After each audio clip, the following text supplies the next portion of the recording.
With speed and systematic precision, Agravain and Manitou secure the stable complex, while the three operatives attempt to monitor the perimeter. Nothing goes in, and nothing comes out, alive anyway. The third structure the Dominion champions enter gives them pause. This is it.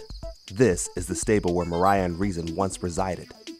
After a quick scan, Agravain notices that planks within the rafters have been disturbed. They're on the roof. I know. I can smell them. Rezin, Mariah, and Susan find sure footing on the roof. They stay as low and as quiet as they can, checking their position. Look, over there. We can climb down there and make a mad dash to your car, Mariah. It doesn't look like they've noticed it behind that small shack. We just might be able to make it. Just in case we all don't, whoever does, just keep moving. I don't know if I can do this. Yes, you can. Just keep your head down and keep praying. I don't think they've spotted us yet.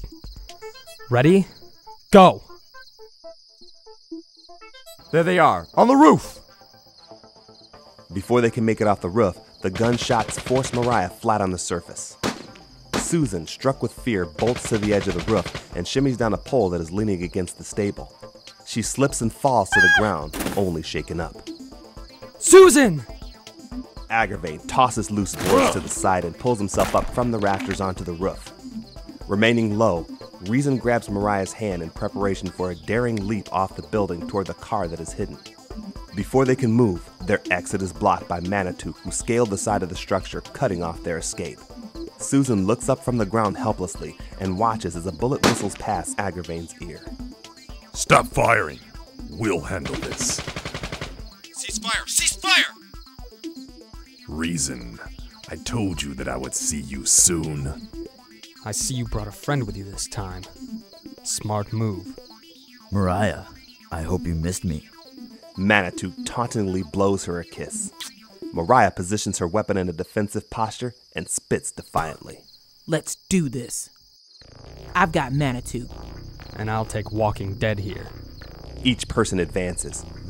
Rezin uses Gavagai to pole vault into Agravain before his sword can be drawn. Agravain loses his balance, landing awkwardly on the weak surface. It gives way as Agravain plummets to the lower level. Without giving him time to recover, Rezin follows right behind him with Gavagai held high, ready to bring a death blow to Agravain's exposed head. Agravain's too quick and draws his weapon just in time to block Rezin's stroke. The weight of Rezin only brings Rezin face to face with Agravain. Agravain kicks Rezin in the meat of his knee, sending him back a few steps with a slight hobble. He finds his footing, ready to advance another attack. Mariah's special connection with Rezin causes her to feel the pain in his knee. She shakes it off and brings her sword up to block Manitou's stroke. She goes on the offensive, pressing with a series of blows. Manitou counters each one, retreating to the edge of the roof. She presses in with her last blow, connecting and pushing. Their faces meet. Good. Now my turn. His amazing strength pushes her back. He presses with moves that she hasn't seen before. Nevertheless, she counters, though wondering if he is more than a match for her. Out of frustration, she goes for the death blow, trying to take Manitou's head. He ducks, avoiding her extended effort, and catches her in the stomach with his fist, then uppercuts her in the chin, lifting her off of her feet, and she falls, crashing through the weak spot in the roof. Mariah lands awkwardly, and Merce, her sword, slides out of her grasp. Manitou laughs as he looks down at her. Susan gathers herself, wincing from her recent gunshot wound. She musters enough strength to crawl behind a few feed crates. Looking around, she notices two Dominion operatives watching the battle. It is not Vice, Sasha, or Gromit. Susan thinks she sees money pass hands as if they are betting on the outcome. Refocusing her attention on Mariah's car, it looks like the path is clear from here. Visibly shaken, Mariah reaches for her weapon. Just as she grabs hold of it, Manitou lands in front of her. She has just enough time to block his blow that is aimed at her head. She tries to shake off the stinger felt in her left arm from the fall. Manitou smells her fear and her pain. He presses relentlessly. She can't find sure footing but scampers back, blocking his stroke with great effort. Manitou swings strong, sending her parry wide. wide enough for his boot to land on her wrist, pinning her to the ground. Mariah gives a swift kick to the back of his leg, hoping it is enough to free her arm. It is. Rezin ducks low as Agravain's weapon clips the top of his hair. He comes up quick with Gavagai, hitting Agravain's sword arm. The singing sword topples out of his hand. Rezin delivers a roundhouse kick, powerful enough to send Agravain through the locked wooden gate containing one of the horses. Rezin continues to work Agravain over with kicks as well as titanium blows.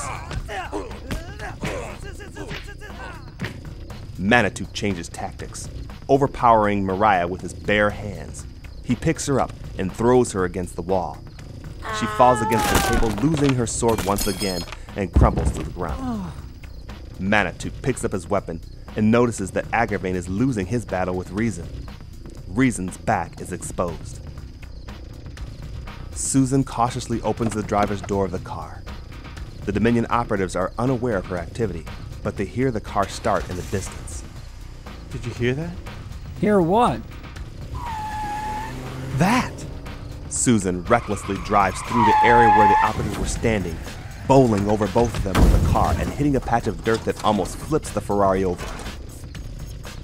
Rezin, look out. Mariah musters her strength, grabs her sword and throws it toward Manitou, who is poised, ready to strike at Rezin's exposed back.